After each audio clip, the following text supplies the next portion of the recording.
యేసుప్రభు నామములో మీ అందరికీ వందనాలు. ఈరోజు మన వాక్య ధ్యానం నిమిత్తమై 2వ తిమోతి పత్రిక 3వ అధ్యాయము 14-15 వచనములు చదువుకొని ధ్యానం చేద్దాం. క్రీస్తు యేసునందుంచవలసిన విశ్వాసము ద్వారా రక్షణార్థమైన జ్ఞానము నీకు కలిగించుటకు శక్తిగల పరిశుద్ధ లేఖనములను బాల్యము నుండి నీ వెరుగుదువు గనుక నీవు నేర్చుకొని రూఢి అని తెలిసికొన్నవి ఎవరి వలన నేర్చుకుంటివో ఆ సంగతి తెలుసుకొని వాటి యందు నిలుకడగా ఉండుము. ప్రభు సహాయం కొరకు చిన్న ప్రార్థన చేసుకుని ధ్యానం చేద్దాం. ప్రేమ పరిపూర్ణమైన మా ప్రియ పరలోకపు తండ్రి, ఇచ్చిన ఈ శ్రేష్టమైన సమయాన్ని బట్టి మీకు స్తోత్రాలు చెల్లిస్తుంటున్నాం. మేము మీకు ఇష్టలముగా జీవించడానికి, మమ్మల్ని మేము సరిచేసుకోవడానికి మంచి మనసును అనుగ్రహించండి. మీ కొరకు ఫలవంతమైనటువంటి జీవితాన్ని భవిష్యత్తులో మేము జీవించడానికి మాకు సహాయం చేయమని యేసుక్రీస్తు ప్రభు పేరట స్తోత్రములు చెల్లించుకుంటూ ప్రార్థిస్తున్నాము తండ్రి. ఆమెన్. ప్రభునందు ప్రియ సోదర సోదరులారా, ఒక చిన్న తలంపు మీతో నేను పంచుకోవాలని ఆశపడి ప్రభు యొక్క పరిశుద్ధమైన ఆత్మ ద్వారా ప్రేరేపించబడి ఈ రీతిగా మీ ముందుకి వస్తూ ఉంటున్నాను. Old experiences and new observations అనేటువంటి ఈ యొక్క చిన్న తలంపుని మీతో పాటు నేను కూడా షేర్ చేసుకోవాలని, ధ్యానం చేయాలని, ప్రభు యొక్క సన్నిధిలో ఆశీర్వాదాలు పొందాలి అని ఆశపడుతూ ఉంటున్నాను. ఈ భాగంలో ఓల్డ్ ఎక్స్పీరియన్సెస్ న్యూ అబ్జర్వేషన్స్ అనేటువంటి ఈ యొక్క మాట ఏదైతే ఉందో, last years fruits, new years growth. పోయిన సంవత్సరము దేవునిలో మనం ఫలించినటువంటి ఫలాల ద్వారా రానున్నటువంటి నూతన సంవత్సరములో మన అభివృద్ధి సాధ్యపడుతుంది, ఆధారపడి ఉంటుంది అనేటువంటి ఈ అంశాన్ని మనం చూస్తూ ఉంటున్నాం. పాతది లేకుండా క్రొత్తది ఉండదు. పురాతనమైన మార్గములను పరీక్షగా తెలుసుకొని పరిశోధించి మేలైన మార్గాన్ని తెలుసుకోండి అని పరిశుద్ధ బైబిల్ గ్రంథము తెలియజేస్తుంది. ఏది పురాతనమైంది, ఏది ఇప్పుడుంటున్నటువంటి క్రొత్తది అని మనం చూస్తే, నిన్న, నేడు, రేపు కూడా ఏకరీతిగా ఉండేవారు ఎవరైతే ఉంటారో వారే ఈ యొక్క పదానికి అర్హులవుతారు. ఉన్నవాడు అనువాడునైనటువంటి జీవము కలిగినటువంటి దేవాతి దేవుడు, సర్వ సృష్టిని సృష్టించినటువంటి మహామహుడైనటువంటి సర్వాధికారి అయిన, సర్వశక్తిమంతుడైన, సర్వాంతర వ్యామి అయిన, అన్ని అర్హతలు కలిగినటువంటి జీవము కలిగిన దేవుడుగా, చూస్తున్న దేవుడుగా, వింటున్నటువంటి దేవుడుగా, సహాయము చేయగలిగిన సామర్థ్యత కలిగినటువంటి దేవుడుగా, సకల ఐశ్వర్యములు కలిగిన వాడుగా, సకల ఆశీర్వచనములకు పైనున్నటువంటి వాడుగా ఆయన ఉన్నాడు. కాబట్టి ఆయన ఎప్పటి నుంచో ఉన్నాడు. ఆయనకు ఆది అంతము అనేటువంటిది ఉండదు. ఈ లోకంలో పాత కాలంలో దేవుని సన్నిధికి రావడానికి రక్తము చిందించాల్సి వచ్చి బలులు అర్పించేవాళ్ళు. కానీ అది తాత్కాలికమైనటువంటిదే. అందుకోసమే ఎప్పటికీ ఒకే బలిగా, దైవాంగీకార యోగ్యమైనటువంటి బలిగా, అర్పణగా దేవుడే, ఆత్మైనటువంటి దేవుడే, మనము ఆయనను కలుసుకోవడానికి వీలు పడదు ఆత్మస్వరూపిగా ఉన్నప్పుడు. కనుక ఒక శరీరాన్ని అమర్చుకొని మన కొరకు కన్య మరియ గర్భాన ఆయన వచ్చి ఈ లోకంలో 33.5 సంవత్సరాలు జీవించి మనందరి పాప ప్రాయశ్చిత్తార్థమైనటువంటి రక్తాన్ని తన శరీరంలో నుంచి, పాపము ఎరిగినటువంటి తన పరిశుద్ధమైన శరీరంలో నుంచి చివరి బొట్టు వరకు గాయములతో, నొప్పితో, బాధతో, వేదనతో ఆయన సంపూర్ణంగా చిందించి తన ప్రాణాన్ని అర్పించి సమాధి చేయబడి తిరిగి పునరుద్ధానుడిగా లేచి క్రొత్త నిబంధన అనే దానికి రూపు తీసుకుని వచ్చాడు. ఈ క్రొత్త నిబంధన యేసుక్రీస్తు ప్రభువుతో ప్రారంభించబడింది. పాత కాలంలో ఉన్నటువంటి దేవుడే నేటి దినాల్లో ఆత్మస్వరూపిగా ఉన్నటువంటి ఆ దేవుని సహవాసాన్ని కలిగినటువంటి మానవుడు ప్రత్యక్షంగా ఆయన్ని చూచేదానికి అనుకూలంగా తనను తాను తగ్గించుకొని మన కొరకు వచ్చి ప్రత్యక్షపరుచుకొని మనం జీవిస్తున్న ఈ భూమి మీద జీవించి దేవుడిగా అనేక రకములైన అద్భుతాలను, సూచక క్రియలను చేసి అన్నీ జరిగించిన తర్వాత ఇది క్రొత్తది, నన్ను జ్ఞాపకం చేసుకోండి, మీకోసం నేను సిలువలో మరణించాను, పునరుద్ధానుడనయ్యాను, నా యందు విశ్వాసం ఉంచండి, మీకు విశ్రాంతిని ఇస్తాను, ఈ లోకంలో మీరు విడిస్తే ఆత్మకు మరణం లేదు కనుక ఆత్మస్వరూపిగా ఉన్న నా స్వరూపము పోలికగా ఉన్నారు కనుక నా జీవవాయువునే మీలో ఉంచాను కనుక నేను ఎక్కడ ఉంటానో అక్కడే మీరు ఉండేటట్లుగా నేను మళ్ళీ వచ్చి మిమ్మల్ని తీసుకుని వెళ్తాను అని క్రొత్త నిబంధనకు కర్త అయినటువంటి ప్రభువైన యేసుక్రీస్తు ప్రభువు చెప్పడాన్ని మనము గమనిస్తాం. దేవునిని ఎరగడము అనేటువంటిదే సరి అయినటువంటి సంస్కారము, నాగరికత. సృష్టికర్తను తెలుసుకోవడంలో ఈ లోకంలో మానవులకు సంబంధించిన జ్ఞానము కంటే అత్యద్భుతమైనటువంటి జ్ఞానవంతులుగా పిలువబడతారు. అలాగ దేవుని సంబంధించిన మనసును కలిగి ఉంటూ అనుభవంలో వారి యొక్క జీవితంలో దేవుని యొక్క క్రియలను వారి జీవితము ద్వారా ఇతరులకు చూపించగలిగినప్పుడు వారంతా సంస్కారవంతులు, వారంతా శాస్త్రవేత్తలు, వారంతా జ్ఞానవంతులు ఇంకొకరు ఉండరు. శరీర సంబంధించినటువంటి హోదా అయినా, విద్య అయినా, రంగు అయినా, ఏ స్త్రీ అయినా పురుషుడైనా లోకంలో శరీరం గతించిపోతుంది. కానీ దైవ జ్ఞానము అనేటువంటిది మనం పొందుకున్నప్పుడు మన ఆత్మకు మరణం లేదు కనుక శిక్షించబడకుండా దైవ సాన్నిధ్యానికి కొనుపోబడి నిత్యత్వంలో ఉన్నటువంటి పాత క్రొత్త నిబంధనల కర్త అయినటువంటి దైవ సాన్నిధ్యములో అనునిత్యము ఆయనను చూస్తూ ఆనందముతో జీవించే భాగ్యాన్ని ప్రభువైన యేసుక్రీస్తు ప్రభు మనకు తీసుకుని వచ్చాడు. ఈ వాక్యంలో మనం చూస్తే తిమోతి అనేటువంటి ఒక భక్తిపరుడైనటువంటి యవనస్తుడు తన యొక్క అవ్వ అమ్మ దైవ భక్తిపరురాండ్రుగా ఉన్నప్పుడు వారి దగ్గర దైవ జ్ఞానాన్ని పొందినటువంటి చిన్న వయసు నుంచి పొందినటువంటి తిమోతి ఆ పాతదైనటువంటి వారి అవ్వ దగ్గర నుంచి ఉన్నటువంటి దైవ భక్తిని ఆసరాగా చేసుకొని క్రొత్త జీవితాన్ని ఆయన ఎలాగున జీవిస్తున్నాడు అనేటువంటి విషయాన్ని ఈ 2వ తిమోతి పత్రిక 3వ అధ్యాయంలో 14-15 వచనంలో మనము తెలుసుకుంటున్నాం. ఏవేవి పాతవి నేర్చుకున్నావో, ఫలించావో వాటిల్నే నీవు వాటి యందు నిలకడగా ఉండాలి.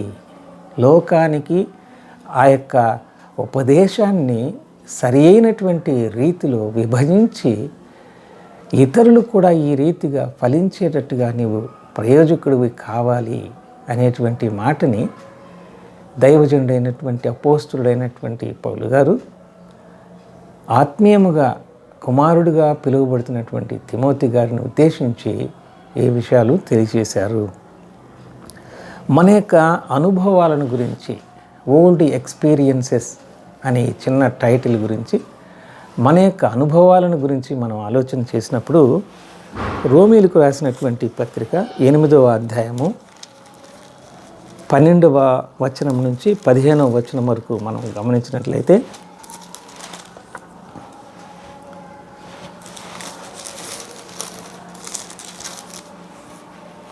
కాబట్టి సహోదరులారా, శరీరానుసారముగా ప్రవర్తించుటకు మనము శరీరమునకు రుణస్థులము కాము. మీరు శరీరానుసారముగా ప్రవర్తించిన ఎడల చావవలసిన వారయ్యుందురు గాని ఆత్మచేత శరీర క్రియలను చంపిన ఎడల జీవించెదరు. దేవుని ఆత్మచేత ఎందరు నడిపింపబడుదురో వారందరూ దేవుని కుమారులయ్యుందురు. ఏలైనగా మరలా భయపడుటకు మీరు దాస్యపు ఆత్మను పొందలేదు కానీ దత్తపుత్రాత్మను పొందితిరి. ఆ ఆత్మ కలిగిన వారమై మనము అబ్బా తండ్రి అని మొర్రపెట్టుచున్నాము అనే మాటలు ఇక్కడ మనం చూస్తున్నాం. ఇందులో ఆత్మానుభవమైనటువంటి జీవితాన్ని కలిగినటువంటి విధానాన్ని గురించి ఈ భాగంలో మనము గమనించగలుగుతుంటున్నాం. మొదటి కొరింథీయులకు రాసినటువంటి పత్రికలో 2వ అధ్యాయము 14 నుంచి 16వ వచనంల వరకు మనం గమనించినట్లయితే, పునాది మీద ఒకడు కట్టిన పని నిలిచిన ఎడల వాడు జీతము పుచ్చుకొనును. ఒకని పని కాల్చివేయబడిన ఎడల వానికి నష్టము కలుగును. అతడు తన మట్టుకు రక్షింపబడును కానీ అగ్నిలో నుండి తప్పించుకున్నట్టు కాదు. ఈ భాగంలో కూడా మనం ఏం చూస్తామంటే, పునాది మీద మరి ఆ గట్టితనం మీద కట్టబడినటువంటి విధానము. 16వ వచనం, మీరు దేవుని ఆలయమై ఉన్నారనియు దేవుని ఆత్మ మీలో నివసించుచున్నాడనియు మీరు ఎరుగరా. కనుక ఆత్మ సంబంధించినటువంటి ఆత్మానుభవమైనటువంటి విషయాలను ఈ భాగంలో మనము గమనిస్తూ ఉంటున్నాం. ఇదే మాటలని ఆత్మానుభవం అంటే ఎలాంటిది అని ఇంకొంచెం వివరంగా మనం గమనించినట్లయితే, గలతీయులకు రాసినటువంటి పత్రికలో 5వ అధ్యాయంలో 16వ వచనం గమనించండి. నేను చెప్పునదేమనగా ఆత్మానుసారముగా నడుచుకునుడి, అప్పుడు మీరు శరీరేచ్ఛను నెరవేర్చరు. ఆత్మ ముందుగా వచ్చిందా, శరీరం ముందుగా వచ్చిందా అంటే ఆత్మనే ముందుగా వచ్చింది. దేవుడు మనకు ఆత్మ అయినటువంటి వాడుగా ఉన్నాడు కనుక మనము ఆయన రూపము ఆయన పోలికలో సృజించబడ్డాం కాబట్టి మనకు దేవుడు ఒక బొమ్మలాగా మట్టితో చేసి నాసికారంధ్రంలో తన జీవవాయువును ఊదినప్పుడు నరుడు జీవాత్మ అయ్యాడు అని మనం చూస్తున్నాం. కానీ వాస్తవానికి మనకి ఇచ్చినటువంటి దైవాత్మ ఎక్కడి నుంచి వచ్చాడు అని చూస్తే దేవుని దగ్గర నుంచి వచ్చినటువంటిది. కాబట్టి ఆ పాతదైనటువంటి ఆత్మానుసారంగా జీవించినప్పుడు ఆ ఫలాలను మనం కలిగి ఉన్నప్పుడు ఆత్మీయముగా మన యొక్క గ్రోత్ అనేది ఆధారపడి ఉంటుంది. మన యొక్క అభివృద్ధి, వృద్ధి, వర్ధిల్లడం అనేటువంటిది ఆధారపడి ఉంటుంది. అది శరీర క్రియల ద్వారా మనము పాడు కాకుండా ఉండేటట్లుగా చేస్తుంది అనే మాటను మనం చూస్తాం. 22వ వచనం నుంచి మనము 25వ వచనం వరకు అదే అధ్యాయంలో చూస్తే, ఆత్మఫలమేమనగా ప్రేమ, సంతోషము, సమాధానము, దీర్ఘశాంతము, దయాళుత్వము, మంచితనము, విశ్వాసము, సాత్వికము, ఆశ, నిగ్రహము అనేటువంటి ఈ మాటలు మనం గమనించగలుగుతూ ఉంటున్నాం. 6వ అధ్యాయంలో కూడా గలతీ పత్రికలోనే 8వ వచనం చూస్తే, ఎలాగనగా తన శరీరేచ్ఛలను బట్టి విత్తువాడు తన శరీరము నుండి క్షయమను పంట కోయును, ఆత్మను బట్టి విత్తువాడు ఆత్మ నుండి నిత్య జీవమను పంట కోయును. కాబట్టి చూడండి, పాతదైనటువంటి దేవుని దగ్గర ఉన్నటువంటి ఆత్మను పొందినటువంటి మనము ఆత్మ ద్వారా జీవం అనేటువంటి నిత్య జీవం అనేటువంటి పంటని మనం కోస్తాము. ఆత్మరక్షణ మనకు ఉన్నప్పుడు ఈ శరీరం తాత్కాలికమైనటువంటిది, కొన్ని సంవత్సరాలే ఉండడానికి నిర్మించబడినటువంటిది కనుక తదనంతరము నిత్యము ఉండేటువంటి ఆత్మ ఫలించాలి అని అంటే అది నిత్య జీవం అనేటువంటి పంట. కాబట్టి ఓల్డ్ ఎక్స్పీరియన్సెస్ న్యూ గ్రోత్కి ఆధారమవుతాయి అనేటువంటి భావాలను ఈ వచనాలలో మనం చూస్తున్నాం. శరీర సంబంధించినటువంటి వృద్ధులైనటువంటి వారు యోబు గ్రంథంలో 34వ అధ్యాయం 2వ వచనంలో మనం చూస్తాం. కానీ వారి యొక్క అనుభవం ద్వారా భక్తుడైన యోబును వాళ్ళు కష్టపెట్టారు, బాధ పెట్టారు. కానీ వాళ్ళ ఆ శరీర సంబంధించిన జ్ఞానము, అనుభవము, ఆత్మీయముగా ఉన్నటువంటి దేవుని బిడ్డగా ఉన్నటువంటి దేవుని చేత పరీక్షించబడుతున్నటువంటి ఆ బిడ్డకు ప్రయోజనము చేయలేదు. ఆ విషయాన్ని మనం యోబు గ్రంథం 34వ అధ్యాయం 2వ వచనంలో మనం చూస్తాం. Their experience is in vein అనేటువంటి భావాన్ని చూస్తాం. కాబట్టి మన శరీరం నుంచి వచ్చేటువంటి అనుభవాల కంటే ఆత్మ ద్వారా వచ్చేటువంటి అనుభవాలు, అనగా హృదయం లోపట మంచి హృదయాన్ని, దైవ ఆత్మను కలిగినటువంటి వారముగా మనం ఉన్నప్పుడు మన యొక్క శరీరము కూడా నిత్య జీవార్థమైనటువంటి పంట పండడానికి ఈ లోకంలో ఉన్నప్పుడు ఇతరులకు ప్రయోజనవంతంగా ఉంటుంది అనే విధానాన్ని మనం చూస్తున్నాం. యెషయా గ్రంథంలో 53వ అధ్యాయంలో మనం గమనించినట్లయితే 11వ వచనంలో ఏమని రాస్తుందంటే, అతడు తనకు కలిగిన వేదనను చూచి తృప్తి నొందును. నీతిమంతుడైన నా సేవకుడు జనుల దోషములను భరించి తనకున్న అనుభవ జ్ఞానము చేత అనేకులను నిర్దోషులుగా చేయును. దేవుడే నరావతారిగా వచ్చినటువంటి ప్రభు అయిన యేసుక్రీస్తు ప్రభువు మానవుల యొక్క శరీర సంబంధించినటువంటి అనుభవాలు లోకంలో మనుషులు ఎవరిని రక్షించకపోగా శరీరమును అమర్చుకుని వచ్చినటువంటి ప్రభు అయిన యేసుక్రీస్తు ప్రభు తనకున్న అనుభవ జ్ఞానము చేత తన్ను గూర్చిన జ్ఞానము చేత అనేకులను నిర్దోషులుగా చేయును అనేటువంటి మాట మనం ఈ భాగంలో చూడగలుగుతుంటున్నాం. కాబట్టి దేవుడే నరావతారిగా వచ్చి తన అనుభవ జ్ఞానాన్ని ఉపయోగించి అనేకులను నిర్దోషులనుగా చేశాడు. ఈ లోకంలో ఏ మానవుని యొక్క మనస్సును ఏ మానవుడు మార్చలేడు. ఏ మానవుని యొక్క ప్రాయశ్చిత్తార్థమైనటువంటి శిక్ష ఎవరు భరించలేరు. ఒకవేళ భరించినా అది దైవాంగీకారము కాదు. కారణము పాపముతో కూడినటువంటిది కనుక దేవుడు ఒక్కడే పరిశుద్ధుడైనటువంటి ఆయనే నరావతారిగా వచ్చి తన అనుభవ జ్ఞానము చేత అనేకులను నిర్దోషులనుగా చేయగలిగాడు అనే మాట మనం ఏదైతే చూస్తున్నామో, ఈ ఓల్డ్ ఎక్స్పీరియన్సెస్ అనేది దేవుని ఆత్మ ద్వారా వచ్చినటువంటిది, ప్రభుని యేసుక్రీస్తు ప్రభు ద్వారా వచ్చినటువంటిది. ఆ యొక్క పాత ఆత్మానుభవమైనటువంటి అనుభవంతో అనేకులను నిర్దోషులనుగా చేసి ఆయన క్రొత్త నిబంధనకు కారకుడైనటువంటి వాడుగా మనము గమనిస్తాము.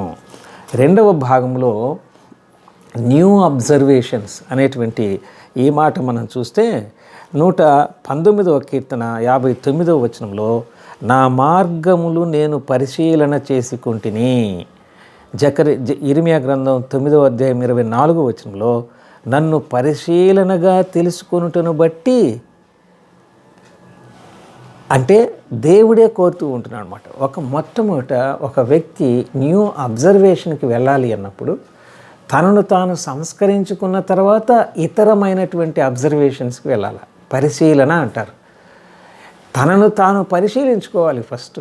తనకు హృదయము తలంపులలో ఏమైనా దేవునికి అంగీకార యోగ్యము కానటువంటి మార్గం ఏదైనా ఉందో అని చూసుకోవాలి.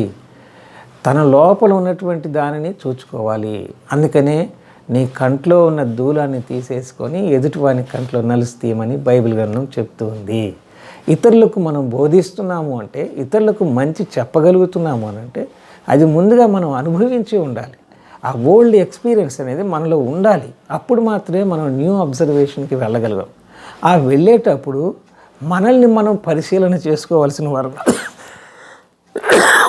ఉన్నాము. ఇర్మియా గ్రంథంలో కూడా క్రీస్తును స్పష్టముగా ఎరుగు నిమిత్తం అనేటువంటి మాటని ఈ భాగంలో నన్ను పరిశీలనగా తెలుసుకోవాలి అని దేవుడు కోరుకుంటున్నాడు. మన లోపాన్ని మనం తెలుసుకోవాలి. దాన్ని తీసివేసుకునేటప్పుడు ఎవరి ద్వారా మనం తీసివేయగలము అనేది మనం ఆలోచన చేయాలి. ఆయన ఎలాంటి వాడుగా ఉంటే మన యొక్క ఆ యొక్క పాపాన్ని పరిహరించగలడు అని ఆయన్ని స్పష్టంగా ఎరగాలి. మనం దేవుణ్ణి స్పష్టంగా తెలుసుకోవాలి అని అంటే, ఆయనను గురించి తెలుసుకోవాలంటే, ఆయన సృష్టించిన సృష్టి అంతటినీ చూస్తే ఆయనను గురించి మనం తెలుసుకొనవచ్చును. ఆయన ఏమై ఉన్నాడు, ఎలాంటి వాడై ఉన్నాడు, ఎంత జ్ఞానం కలిగిన వాడుగా ఉన్నాడు, ఎంత అధికారం కలిగిన వాడుగా, శక్తి కలిగినటువంటి వాడుగా ఉన్నాడు, ప్రకృతి మీద అధికారం కలిగినటువంటి వాడుగా ఉన్నాడు అందరి హృదయాలను చూడగలిగిన వాడుగా ఉన్నాడు. మనకు మనస్సాక్షినిచ్చి ఇది తప్పు ఇది చెడు అని తెలియచేస్తూ ఉంటున్నాడు అనేటువంటి ఆ పరిస్థితి తనను మనం పరీక్షగా తెలుసుకోవడం ద్వారా మనము ఆయన దగ్గర మన తప్పులను ఒప్పుకునేదానికి అవకాశము ఉంది. కాబట్టి ఈ న్యూ అబ్జర్వేషన్లో ఆయనను మనం పరిశీలనగా తెలుసుకోవాలి. యెషయా గ్రంథం 34:16 యెహోవా గ్రంథమును పరిశీలనగా చదువుకొనుడి అనే మాట చూస్తున్నాం. దేవుని యొక్క గ్రంథం యెహోవాను గూర్చి అనేటువంటి మాట, యెహోవా గ్రంథమును గూర్చి అనంటే ఉన్నవాడు అనువాడునైనటువంటి దేవుని యొక్క గ్రంథము. ఈ యొక్క గ్రంథము మనుషులను దేవుని ఆత్మ ప్రేరేపించి వ్రాయించినటువంటి గ్రంథము. ఇది యెహోవా గ్రంథము, ఉన్నవాడు అనువాడునైనటువంటి దేవుడిచ్చినటువంటి గ్రంథము. ఆ గ్రంథాన్ని పరిశీలనగా చదువుకోవాలి. గొప్ప గొప్ప వ్యక్తులు అలాగున గ్రంథాన్ని పరిశీలనగా చదువుకుని దేవుని గురించి తెలుసుకొని వాళ్ళ యొక్క జీవితాలను మార్చుకొని మునుపు హానికరమైనటువంటి వ్యక్తులు ప్రయోజనవంతమైనటువంటి వారుగా తీర్చబడ్డారు. వారు రక్షించబడ్డారు. సమాజానికి కూడా కీడు చేయకుండా మేలు చేసేటువంటి వారుగా మార్చబడడానికి కారణం బైబిల్ గ్రంథాన్ని చక్కగా చదువుకోవాలి, పరిశీలనగా తెలుసుకోవాలి అనే మాటని ఇక్కడ చూస్తున్నాం. ప్రసంగి గ్రంథంలో 7:24 ఏముందంటే, సత్యమైన దానిని పరిశీలన చేయగలవాడు ఎవడు అంటున్నాడు. సత్యమైనటువంటి దానిని పరిశీలన చేయడం అనంటే తొందరగా అబద్ధాన్ని నమ్మేటువంటి మనుషుడు సత్యాన్ని ఎవరు పరిశీలనగా తెలుసుకునగలడని ఒక సవాలు లాంటి ప్రశ్న పరిశుద్ధ బైబిల్ గ్రంథం వేస్తూ ఉందంటే, దానికి జవాబుగా యోహాను సువార్త 14:6 ప్రభువైన యేసుక్రీస్తు ప్రభు ఆ సత్యాన్వేషణ మీరు చెయ్యాలి అని అనుకుంటే నా దగ్గరికి రావాలి, నేనే సత్యమును జీవమును మార్గమును. సత్యము లేకుండా తెలుసుకోలేము, జీవము లేకుండా జీవించలేము, మార్గము లేకుండా పరలోకానికి మనం చేరలేము. కాబట్టి సత్యము అనేటువంటి ప్రభువైన యేసుక్రీస్తు ప్రభువును స్పష్టముగా పరిశీలనగా తెలుసుకొని అది నమ్మదగినటువంటిదని, విశ్వాసం ఉంచడానికి యోగ్యమైనటువంటిది అని దేవుని యొక్క ఆ మాటలను నమ్మి యేసు ప్రభువునందు విశ్వాసం ఉంచి పాపములు ఒప్పుకొని ఆయన శిలువ రక్తంలో కడుగుబడి రక్షించబడినటువంటి అనుభవము ఉన్నప్పుడే పాత జీవితం గతిస్తుంది, క్రొత్త జీవితం ప్రారంభించబడుతుంది. అది అంతము వరకు ఈ లోకంలో ఆయన కాపుదల క్రింద ఉంటుంది జీవితం.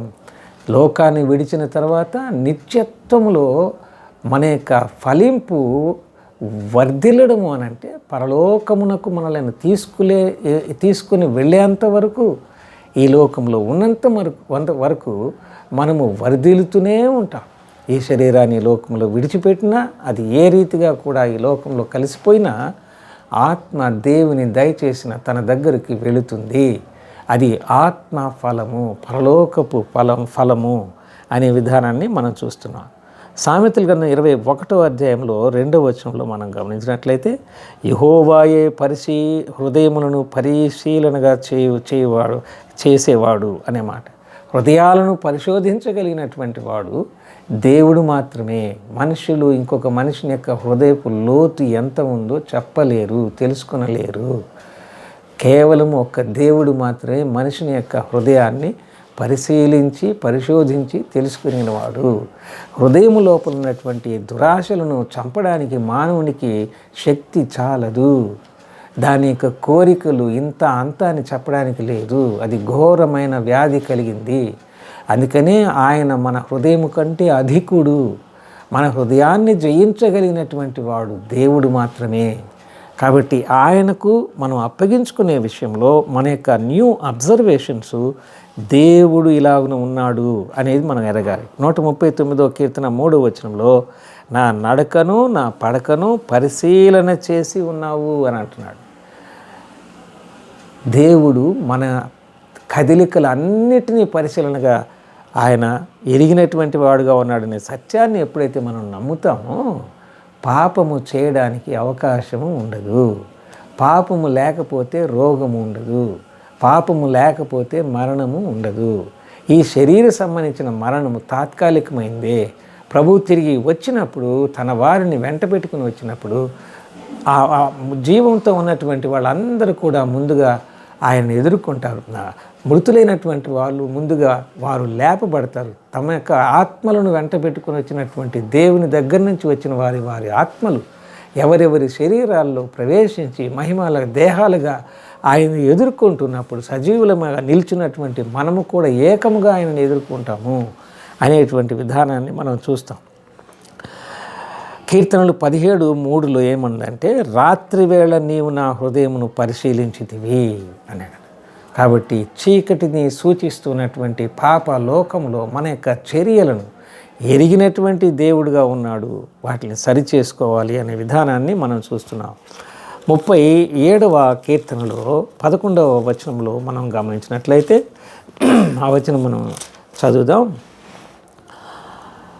దీనులు భూమిని స్వతంత్రించుకొందురు అనే మాట చూస్తున్నాం. బహుక్షేమము కలిగి సుఖించెదరు అనే మాట 37వ కీర్తన 11వ వచనంలో మనం చూస్తూ ఉంటున్నాము. 12వ వచనంలో భక్తిహీనులు నీతిమంతుల మీద దురాలోచన చేయుదురు, వారిని చూచి పండ్లు కొరుకుదురు అనే మాట. కాబట్టి ఇక్కడ భక్తిహీనులు ఎలాంటి వారుగా ఉంటారో, దేవుని ఆశ్రయించినటువంటి లోకంలో దీనులుగా ఉన్నవారైనా సరే ఎలాగున భూమిని స్వతంత్రించుకునేవారుగా బహుక్షేమము కలిగి సుఖించేటువంటి వారుగా ఉంటారో మనం చూస్తున్నాం. కాబట్టి మన యొక్క ఓల్డ్ ఎక్స్పీరియన్సెస్ ఏదైతే ఉన్నాయో, సంవత్సరాలు మారినా మన యొక్క ఆ పాత దైవ సంబంధించినటువంటివి గుర్తు చేసుకొని, మన యొక్క పితరులను జ్ఞాపకం చేసుకొని, వారు జీవించినటువంటి విధానాన్ని జ్ఞాపకం చేసుకుని ముందు జీవితంలో మనం అభివృద్ధి చెందడానికి ఆ పాతదైన ఆత్మీయత మనకు ప్రయోజనవంతంగా ఉంటుంది. చరిత్రలో ఈ సంవత్సరాలన్నీ మనం చూస్తూ ఉన్నప్పుడు ఒకటి తీసివేయడానికి, ఒకటి మళ్ళీ పెట్టడానికి మనకు అవకాశం లేదు. కాబట్టి దేవుడిచ్చినటువంటి ఈరోజు ప్రతిరోజు క్రొత్తదే. మనకు పాతదైనటువంటి దైవ సంబంధించినటువంటి అనుభవాలను మనం తీసుకొని మన నిజ జీవితంలో, అనుభవ జీవితంలో ప్రతిరోజు క్షణము క్రొత్తదిగా వచ్చినప్పుడు క్రొత్తదైన రీతిలో మనలను పరీక్ష చేసుకుంటూ, సరిచేసుకుంటూ, దేవుని గురించి ఇంకా ఎక్కువగా తెలుసుకుంటూ, ఎలాగున నాకు నేను ప్రయోజనం కలుగు చేసుకోవాలి, దేవుని ధ్యానం చేయడం ద్వారా, ఆయన పరిశుద్ధ గ్రంథాన్ని పరిశీలనగా తెలుసుకోవడం ద్వారా నన్ను నేను సరిచేసుకుంటూ, నా కుటుంబాన్ని సరిచేసుకుంటూ, సమాజానికి మేలు చేయలేకపోయినా కీడు చేసే గుణం లేకుండా పవిత్రమైనటువంటి జీవితం జీవించడం ద్వారా వీరు దేవుని పిల్లలు అని అనిపించుకోవడం ద్వారా దేవునికి మహిమ తెచ్చే వాళ్ళంగా ఉండాలి. అలాగున ఈ న్యూ అబ్జర్వేషన్స్ అనేది మన ఆత్మీయ ఫలాలు ఏదైతే ఉన్నాయో వాటిని కలిగి మనం ముందు వర్ధిల్లడానికి ఉపయోగకరంగా ఉంటుందని మనం చూస్తున్నాం. ఇక్కడ ఒక మాట మనం చూస్తే మొదటి పేతురు పత్రికలో 2వ వచనం 12వ వచనంలో మనం గమనించినట్లయితే అక్కడ ఒక చిన్న మాట మనం చూస్తాం. మొదటి పేతురు పత్రిక 2వ అధ్యాయము 12వ వచనంలో, అన్ని జనులు మిమ్మల్ని ఏ విషయంలో దుర్మార్గులని దూషించురో ఆ విషయంలో వారు మీ సత్క్రియలను చూచి వాటిని బట్టి దర్శన దినమున దేవుని మహిమపరచునట్లు వారి మధ్యను మంచి ప్రవర్తన గలవారై ఉండవలనని మిమ్మల్ని బతిమాలు కొనుచున్నాను అంట. అన్ని జనులు అంటే దేవుని ఎరుగనటువంటి వాళ్ళు ఏ విషయాల్లో మన మీద వాళ్ళు మాట్లాడుతూ దుర్మార్గులని దూషిస్తారో అలాంటి వాళ్ళే ఆ విషయంలో వారు మీ సత్క్రియలను చూచి దూషించబడిన బదులు దూషించని ప్రభు యొక్క ఆ అనుభవాలను ఎరిగినటువంటి వారంగా, ఆయన శ్రమానుభవాల్లో మనం పాలివారంగా ఉన్నప్పుడు అప్పుడు మాత్రమే ఆ విషయంలో వారు మీ సత్క్రియలను చూచి వాటిని బట్టి అనేమాట మన యొక్క మంచి ప్రవర్తన, వారి మధ్య మంచి ప్రవర్తన గలవారై ఉండవలనని అనే మాట చూస్తున్నాం. కాబట్టి దూషించేటువంటి వారి మధ్య కూడా మనము మంచి సత్క్రియలు కలిగినటువంటి వాళ్ళంగా మనం ఉండాలి అనే విధానాన్ని ఇక్కడ చూస్తే బిహేవియర్, బిలీఫ్ చూడండి 2 మాటలు. మన యొక్క ప్రవర్తన ఏదైతే ఉందో, మనం దేనిని విశ్వాసం ఉంచామో, దేని యందు ఎవరి యందు విశ్వాసం ఉంచామో దానిని ఆధారపడి మన ప్రవర్తన ఉండాలి. బిహేవియర్, బిలీఫ్, ఇవి 2. మన యొక్క ప్రవర్తన దేనిని మనం విశ్వసించామో దానిని ఆధారం చేసుకుని ఉండాలి. 2వది వాక్, టాక్. మనము నడిచేటువంటి నడక, మనం ఏది మాట్లాడుతున్నామో దానికి అనుకూలంగా ఉండేటట్టుగా ఉండాలి. లోకము మనల్ని చూచేటప్పుడు మనం మాట్లాడే మాట సంస్కారంతో కూడినటువంటి మాట. ఇతరులు దుర్భాషలాడిన మన యొక్క భాష మన నడవడికను ఆధారం చేసుకుని ఉండేటట్టుగా మనం ప్రయత్నం చేయాలి అని. Walk, talk. 3వ మాట చివరిగా క్యారెక్టర్, కన్ఫెషన్.